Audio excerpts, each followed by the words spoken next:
Hello, hello, hello, hello, everybody. It is Hugo Quintanilla here for the Live at 5, your daily space, 15 minutes a day to learn about real estate and get a little bit more knowledgeable about the real estate market near you. I am Hugo Quintanilla. I am a realtor in Maryland, specializing in Montgomery County, and I am here to help. So if you have any questions, feel free and reach out. My phone number is 240-389-4846. Again, that's 240-389-4846. Email hugo@lnf.com. My website is yourrealtorhugo.com. And I am your realtor, Hugo. So let's get started. What you guys are going to see today, and what we're going to be talking about today, is fire safety. It's an unfortunate reality that with having a property, you have to take care of it and you have to protect it. This goes with a lot of things. It goes with properly taking care of the inside, the outside, and the legal, making sure that you have insurance and making sure that you know how your home is being kept. Fire safety, more than anything, has 100% to do with the person. It is every owner's responsibility for the upkeep of their property and for the state of their property. So when a fire happens, yes, I understand accidents happen, accidents occur, and their things are out of our control. But as a homeowner, that property, to your knowledge, should be as taken care of as possible to mitigate all risk as much as you can as possible, so that you have the lowest amount of liability possible, so that you have the highest probability of getting your insurance claim to be taken care of. The sad reality is that there are hundreds of fires every day. They happen everywhere, all over America, and they impact lives and are life-changing. The best way to not have to ever deal with that is prevention. So today we're going to talk a little bit about just doing the basic upkeep of your home, making sure that you're taking care of fire alarms and a few other tips to discuss. We're also going to, the new realtor.com forecast for 2024 came out. So we will briefly look at that. That deserves a longer video. So I'll just show you guys the article, show you guys where it's located so you guys can find it. But yeah, let's go ahead and get started. So thank you guys for tuning in. Let me get my presentation out and we will get started. So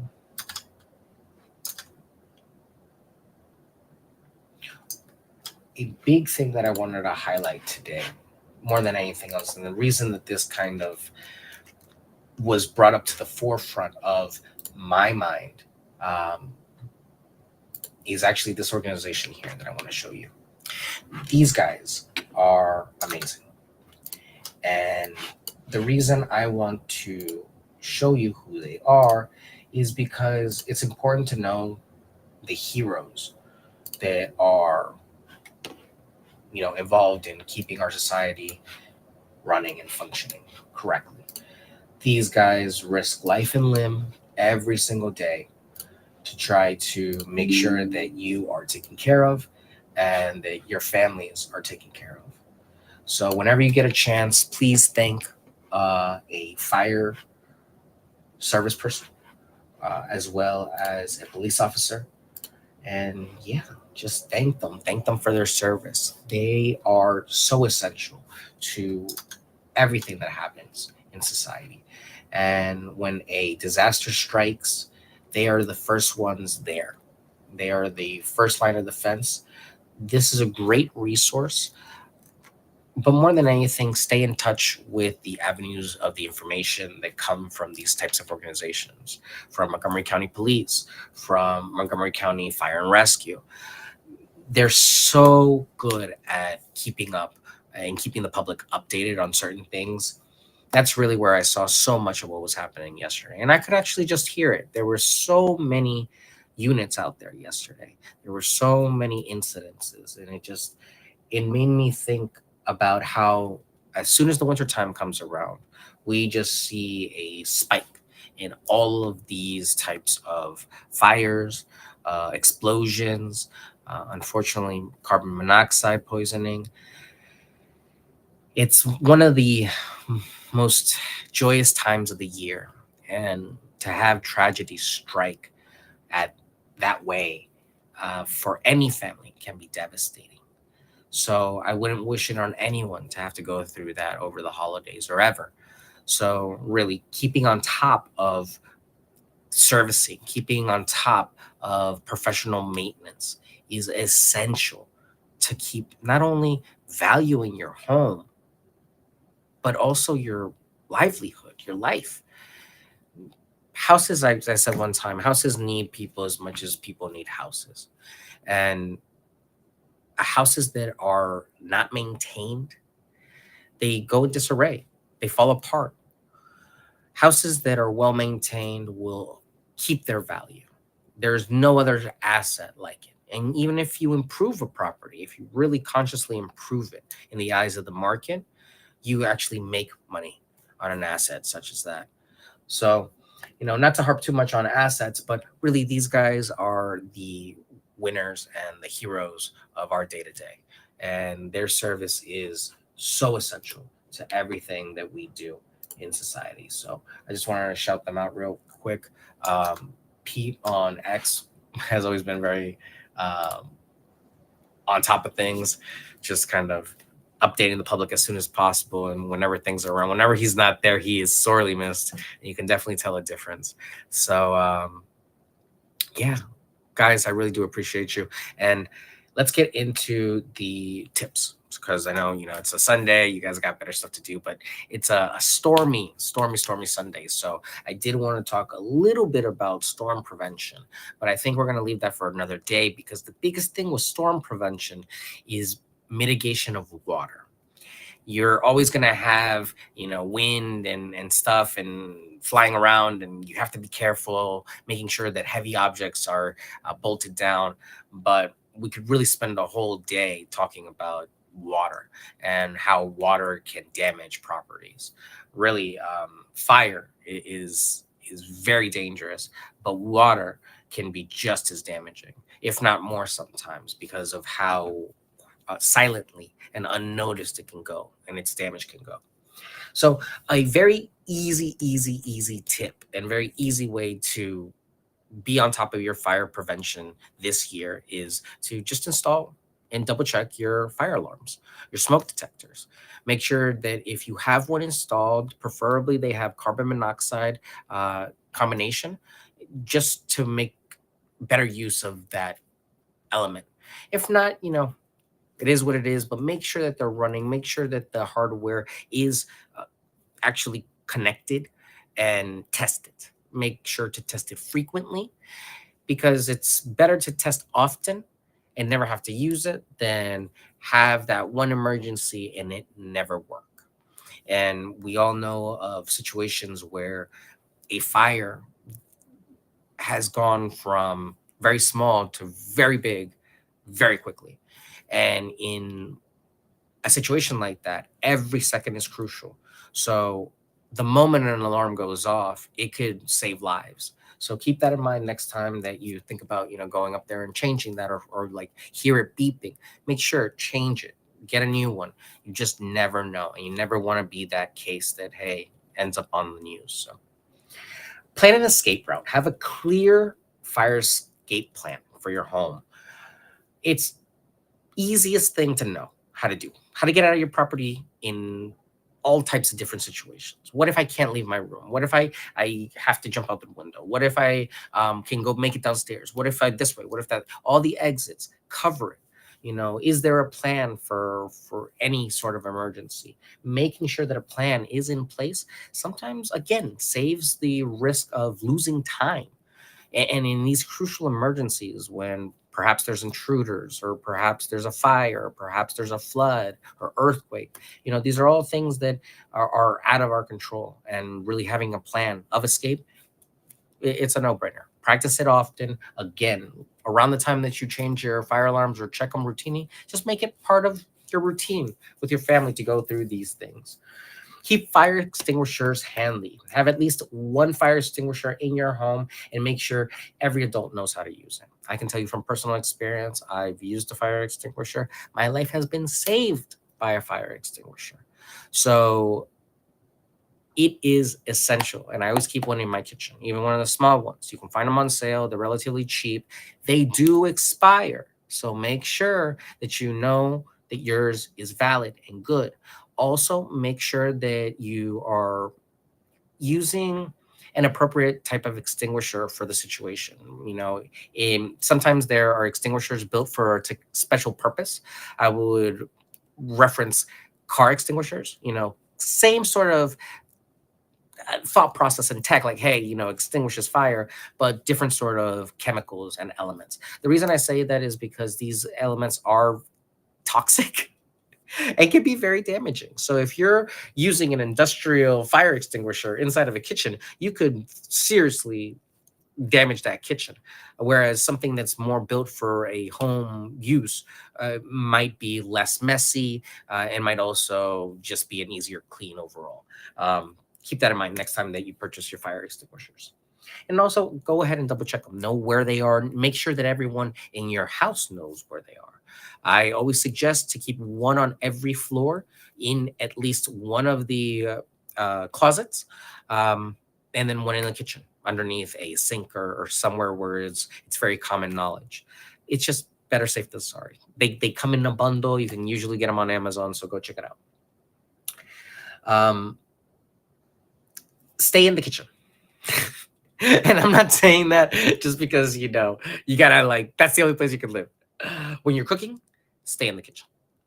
Don't leave hot elements unattended. Most home fires start in the kitchen, so it's crucial to be very vigilant of small kids, of animals, of anything that can happen when it comes to heating elements. You just never know. And sometimes there's just fluke things that just occur. A power surge or an outage or a socket goes. So, those 10, 15 minutes, 20 minutes that it might take to kind of cook something or get something done, just spend it in the kitchen. And then maybe you can take it somewhere else and eat, but better safe than sorry. Check electrical cords and regularly check the condition of these cords. Replace them as they get frayed or damaged. I can tell you one of my largest expenses is probably iPhone cords and Android charging cords, because I run over them so often. So make sure that you're looking at those. Those aren't as high risk, but they can always start a spark. The cords that are my biggest concern for the most part are the ones that are extension cords or cords that are to heating elements or maybe even large appliances.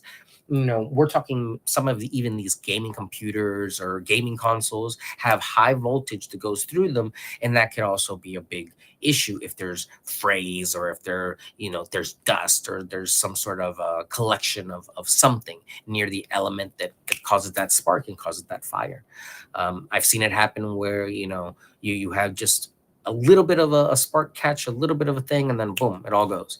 So better safe than sorry is my motto for this whole presentation. But just checking those, and you can replace them very easily. Another thing, make sure that you're not using extension cords for heating elements. Heating elements should only be plugged in directly into wall outlets. If the circuit trips, it trips at the circuit breaker level, all the way at the power box, at the house level. It breaks and it disconnects, so that you all have to go down there and trip the breaker so that you can get power back to your sector of the house. Do not put it into a extension cord, because what the extension cord does is that it draws extra power permitted by the house wiring system. It allows it. But a heating element will draw power from that and will do one of two things. It'll overload the extension cord and melt it, or it will just blow the circuit and just, again, trip the wire if you're lucky, if your electrical is in good shape. But the first one is the scariest one, where the element starts to melt, and then you just have this socket inside this other socket where everything has kind of melted off because of heat. So be very, very careful about installing heating elements into anything but the wall socket. Okay. Safe storage of flammable materials. This kind of goes without saying, but make sure you're not storing gas in the kitchen, and make sure you're not, keeping your fireworks, not keeping your fireworks in your fireplace, okay? Because you never know, you might forget. Well, actually, I shouldn't even laugh, because you know how most people leave their stuff inside their kitchen ovens, and don't forget. That's actually something that we've seen on the rise more than anything else. So forgive me for that one, but yeah, I forgot that you got to be careful, because that's a very easy mistake. You just shove something in there, and you saw it a lot during Thanksgiving. I'm sure someone shoved something in there a long time ago, forgot, started preheating the oven for Thanksgiving, and boom, the whole oven is burning hot now. So always double check your flammable materials and make sure they're in a safe spot, and preferably contained as well, because if you have little ones or pets, you don't want them getting inside that. Be careful with candles. Never leave them burning or unattended while you sleep. Keep them away from flammable objects. That just makes sense. The reason candles can be dangerous is even a safest candle might have a shatter or an explosion or something, or something might land in it that might cause it to accelerate, and you just never know. It could knock over. It could be hit, and these elements unattended, again, they just go up. You don't hear it. The emergency happens, and by the time you realize, you wake up, it's too late. The most dangerous thing about a fire is not so much burning, it's actually the smoke inhalation, because you will faint or pass out before getting out of the home. So it's really akin to, I've been told, drowning. um, but we don't want anyone to experience that. And there are enough tragedies that happen every year because of gas leaks and gas explosions all over the country. So, we don't need more people passing away because of preventable fire hazards. Educate children. Make sure to teach children about the dangers of fire and the importance of not playing with matches or lighters, and to just understand how to respect fire, how to respect the kitchen. One of the greatest memories I have is cooking with my family, and always being around the kitchen while the family is cooking, and learning how to cook, and learning, hey, fire hot, we don't want to put our hands there. It's a very simple lesson, but it's for them, it's the first time they're hearing these lessons, especially if they're infants. So you gotta remember that they don't know what the world is. They don't know what you know. So helping develop a good sense and respect of fire is essential, because fire is essential for so many of our processes and so many of our manufacturing details, and can be used for a plethora of different methods, and just what can't you do with fire, but all with proper precautions and a safe, reliable way, a tried and true way. There's no need to reinvent the wheel. If you want to play with fire, that's fine. Just do it in a safe, contained manner. No one's telling you otherwise. It's just what we want to prevent is the unexpected burn, the house that you just you invested all this money in, and just one silly Christmas light somewhere just made the whole thing go. Another big hazard actually during this time I will mention is those pine trees that we have, those Christmas trees. Make sure you're watering them, and make sure that as soon as the season is done and you're done with your tree, that you toss it out. These trees can get very dry and brittle, and the heat from some of these lamps can cause fires or maybe sparks, because the needles will land in areas where there might be an electrical charge. They might short circuit. You just never know.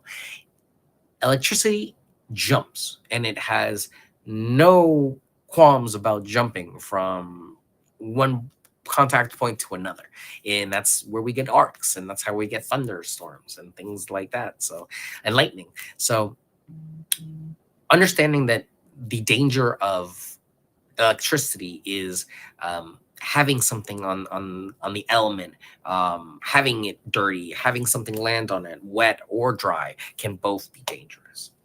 Avoid overloading sockets. Don't overload electrical outlets or extension cords, as they can cause electrical fires. And we were talking about the extension cords earlier. That's a visible melting moment where you see it just kind of melt away. When it's in your socket, you will just see it spark or maybe even light up, and you just don't know what's behind some of these sockets. Sometimes they could have been impacted with maybe stuffing, maybe newspaper, maybe some sort of insulation material. So hopefully it's not something that will catch fire and go further, but it's damage, and boom, that socket is done. It's fried. And that's where you get that term, because it's literally been put to fire. It's fried. Have a professional inspect heating sources. Regularly have your heating systems, chimneys, stoves inspected and cleaned by a professional. It's just good practice. In particular, I want to make sure that you pay attention to chimneys, because chimneys, if you don't clean them regularly, they can cause other hazards like carbon monoxide or other toxic chemicals to come back inside with the burn. So making sure that is taken care of is crucial before every season. Also, making sure your heating systems are being taken care of is a very easy way to have your home assured for a very good time. Um, Most of these companies have plans that they'll come out regularly and maintain your devices, maintain your actual elements in systems. They'll update them. Sometimes these policies can be pricey, but they come with their pros and cons, and I would suggest reviewing them. But the biggest thing to keep in mind is that you don't want to wait till it's a problem. And typically, the lifespan of most of these older systems range of anywhere from about, well, it varies nowadays because there's so many different price points, but typically anywhere from about 7 to possibly 20 years. It just really depends. Some older systems tend to last longer because they were constructed differently, but some of the newer systems are a lot more efficient, so their elements are put through a lot less wear and tear. So it's kind of a give and take. Over time, I would suggest looking for reviews of quality, efficient elements, and that's the best way to stay on top of how to mitigate your costs as you start updating your home over time. But most people will not make those updates. And usually it's a new home buyer, or sometimes they'll wait until they're about to sell the home to make those updates. You don't want to wait till it's a problem. You want to do these things over time and use them with the property so that you can actually enjoy these investments. One of the biggest gripes that people have sometimes is when they sell their home, they've put on this money and all of this investment to make the home look nice right at the end, just to sell it to somebody else. And sometimes that hurts, because it was your home. It was This is what it was supposed to look like for you. And I always try to remind people that, hey, this is a step in another direction, and that we can turn that next home into that project home and into that dream home. But really, the important thing is to look forward. That is now somebody else's home. And what I can suggest to anyone that's in the purchasing process of it is do these things in the beginning so that you do enjoy them as you go, because before you know it, 20 years goes by pretty fast. And what we're seeing right now is people stay in their homes longer. Eric Johnson mentioned about 7 years in homes for people to move from one place to another. But we're also seeing generational homes where people are staying with their families longer, so the average is actually pulling closer towards 10. So about every 10 years, we're seeing people cycle out into a new home. But it's still left to see. As we're getting older, it seems that we're living by ourselves older in life. So it's going to be interesting how society and how, to be honest, birth rates impact home ownership into the future.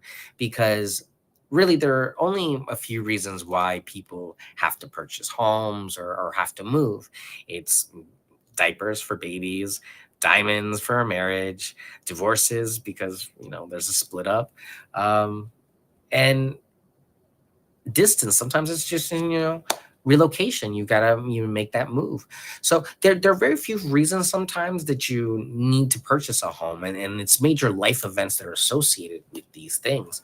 So you just never want to leave it for those big moments, because when it rains, it pours. And as you can see, last night and yesterday, there were so many accidents and so many fires. I'm just glad that a lot of people were helped and saved yesterday. And really, I wish all of you a happy and healthy holiday season. Stay safe out there. Be on top of your fire safety, and make sure to look at your fire elements and potential dangers. And if you have any questions about what else you could do to prevent fires inside your home, feel free and reach out. I can always send you some more information. We can talk about it. If you don't know who I am Hugo Quintanilla with Long and Foster for North Potomac, Rockville. I am a realtor licensed in Maryland, specializing in Montgomery County. And today's talk was about fire safety and making sure that you're on top of what you can do, and just some tips to go over that. So if you have any questions, feel free and leave them in the comments below. My email is hugo@lnf.com. My phone number 240-389-4846. And my website is yourrealtorhugo.com. And I am your realtor, Hugo. Thank you so much for watching. I will see you guys tomorrow. Be safe out there. Have a great night. Have a happy weekend. Take care. Bye.